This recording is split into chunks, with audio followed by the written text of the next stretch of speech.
الحمدللہ رب العالمین والصلاة والسلام علی سید الانبیاء والمرسلین اما بعد۔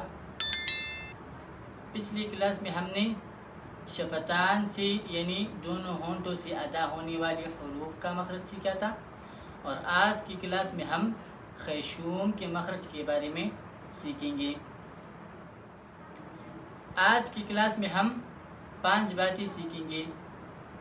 پہلا نمبر خیشوم کیا ہے، دوسرا نمبر غنہ کیا ہے، تیسرا نمبر خیشوم کی اہمیت، چوتھی نمبر غنہ کے ادا کرنے میں عام غلطیاں، اور 5ویں نمبر اس کی مشق کریں گے۔ اب سب سے پہلی والی بات شروع کر لیتے ہیں کہ خیشوم کیا ہے۔ تو خیشوم ناک کے اندرونی حصے کو کہتے ہیں۔ خیشوم سے کوئی مستقل حرف ادا نہیں ہوتا، بلکہ غنہ کی آواز کا مخرج وہ خیشوم ہے۔ اب دوسرے نمبر بات شروع کر لیتی ہے کہ غنہ کیا ہے۔ تو غنہ ناک سے نکلنے والی ایک مخصوص آواز ہے جو بنیادی طور پر نون مشدد اور میم مشدد کے ساتھ پائی جاتی ہے۔ جیسے نون مشدد کی مثال ان اللہ، ان الذین، الناس۔ اب میم مشدد کی مثال جیسے عم، ام، ثم۔ اب تیسری نمبر بات شروع کر لیتے ہیں کہ خیشوم کی اہمیت کیا ہے۔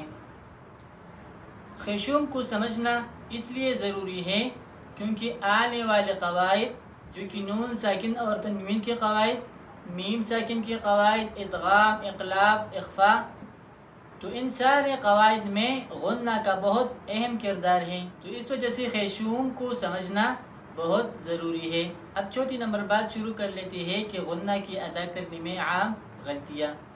تو غنہ کی ادا کرنے میں لوگ 3 طرح کی غلطیاں کرتے ہیں۔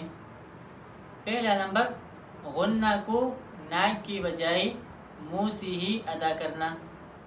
دوسرا نمبر غنہ کو بہت زیادہ کھینچنا، اور تیسری نمبر نون مشدد یا میم مشدد میں غنہ کو چھوڑ دینا۔ اب 5ویں نمبر بات شروع کر لیتے ہیں کہ غنہ کی مشق کریں گے۔ غنہ کرتے وقت ناک کے اندر آواز کی کیفیت کو محسوس کریں، جیسے کہ نون مشدد کے وقت ان اللہ، الناس، اور میم مشدد کے وقت جیسے ثم، عم۔ تو ان دونوں حروف کو ادا کرتے وقت آپ ناک کے اندر کی جو آواز کی کیفیت ہے ان کو آپ محسوس کریں۔ اب میں آپ کو ہوم ورک دے رہا ہوں، یہ آپ نے ضرور کرنا ہے۔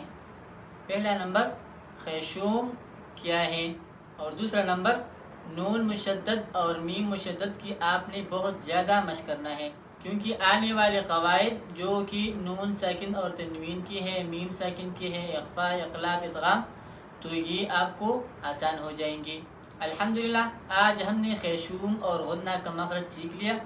انشاءاللہ اگلی کلاس میں ہم ان 5 مخارج کو دوبارہ مختصر انداز میں دہرائیں گے۔ اگر ویڈیو پسند آئے تو ویڈیو کو لائک کریں اور ایک پیارا سا کمنٹ بھی کریں، اور میرے چینل البشرا قرآن اکیڈمی کو سبسکرائب کرنا نہ بھولیے۔ انشاءاللہ اگلی ویڈیو میں ملاقات ہوگی۔ السلام علیکم ورحمۃ اللہ وبرکاتہ۔